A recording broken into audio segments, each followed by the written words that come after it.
Dear students, welcome to this channel. आज हम बात करेंगे वर्ब की, जो कि किसी भी भाषा का एक अनिवार्य अंग है। वर्ब के बिना कोई भी भाषा एग्जिस्ट नहीं करती है। हिंदी में इसे क्रिया कहते हैं और क्रिया के अर्थ की जहाँ तक मैं बात करूँ तो सामान्य भाषा में आप कह सकते हैं कि किसी भी कार्य के नाम को क्रिया कहते हैं।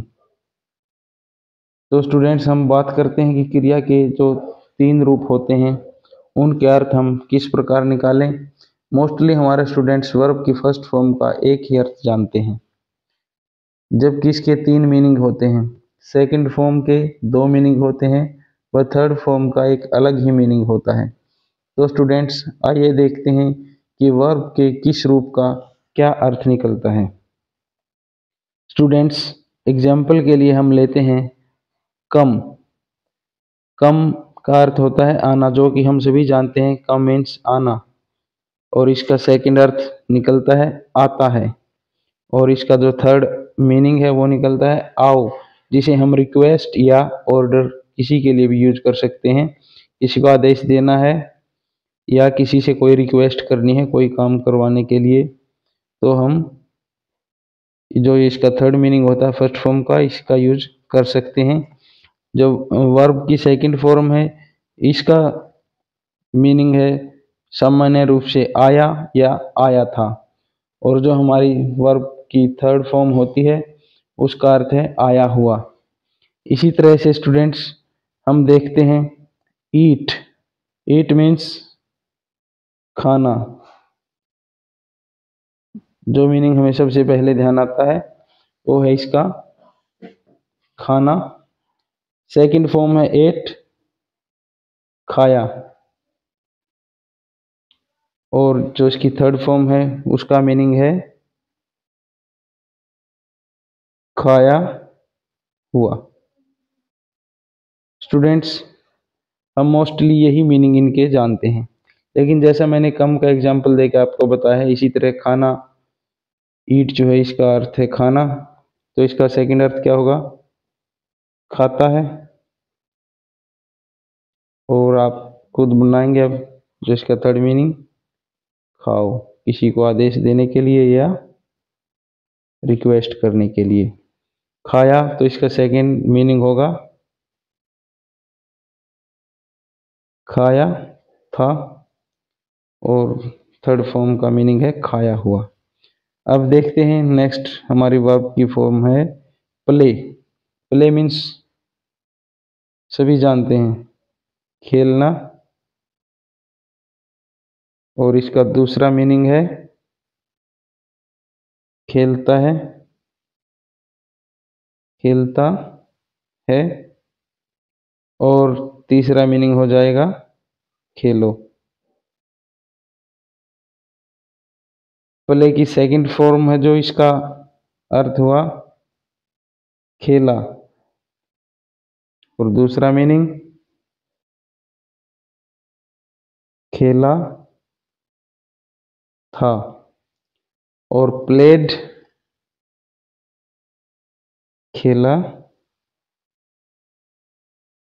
हुआ।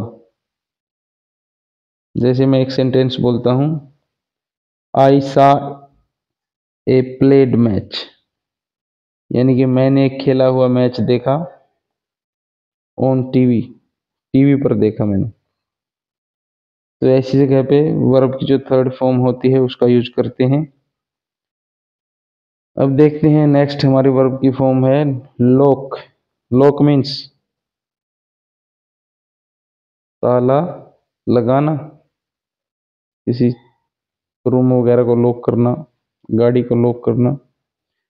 इसका सेकंड मीनिंग होगा ताला लगाता है, ताला लगाता है,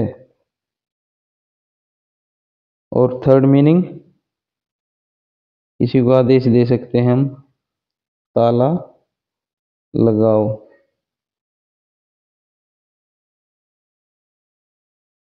इसी तरह स्टूडेंट्स, हम देखते हैं इसकी सेकंड फॉर्म लॉक्ड। क्या मीनिंग होगा इसका? ताला लगाया। और दूसरा मीनिंग ताला लगाया था। इसी तरह स्टूडेंट्स इसकी जो थर्ड फॉर्म है लॉक्ड, इसका अर्थ हुआ ताला लगाया हुआ। जैसे एक सेंटेंस में मैं इसको यूज करता हूं, आई सा ए लॉक्ड रूम, मैंने एक ताला लगाया हुआ या ताला लगा हुआ कमरा देखा।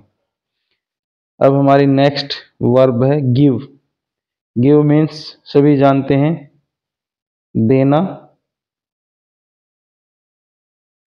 और इसका दूसरा मीनिंग होगा देता है या देती है। स्टूडेंट्स वर्ब मेल फीमेल दोनों के लिए सेम रूप से यूज होते हैं। और तीसरा इसका मीनिंग है दो, और गेव का मीनिंग हुआ दिया। दूसरा मीनिंग दिया था, और गिवन का मीनिंग है दिया हुआ।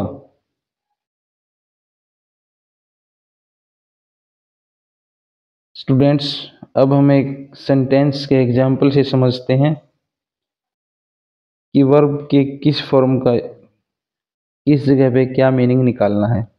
जैसे हमने ये सेंटेंस लिया ही कम्स टू स्कूल, यहाँ पे वर्ब की फर्स्ट फॉर्म है, और ही सी इट एनी नेम के साथ हम जब भी वर्ब की फर्स्ट फॉर्म का यूज करते हैं तो उसके साथ एस या एस लगाते हैं, इसलिए यहाँ पे हमने एस लगाया है।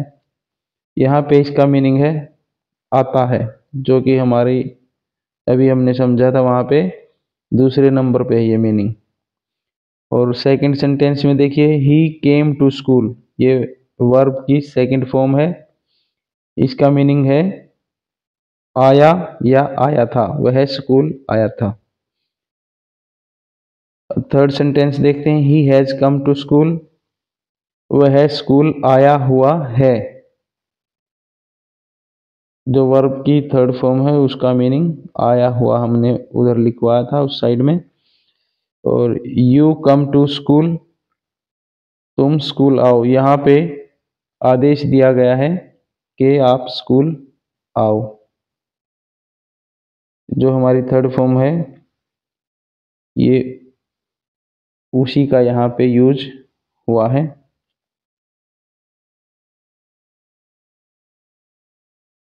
स्टूडेंट्स मैंने आपको अभी वर्ब के जितने भी रूप होते हैं सभी के मीनिंग बता दिए हैं। इसी तरह से आप और भी वर्ब के मीनिंग बना सकते हैं, सभी के इसी तरीके से बनेंगे। स्टूडेंट्स जब भी आप वर्ब याद करें तो इनके सभी मीनिंग ध्यान में रखें, इससे आप बिना ग्रामर के नियम ट्रांसलेशन मेथड से इंग्लिश आसानी से सीख सकते हैं। Thank you. जय हिंद।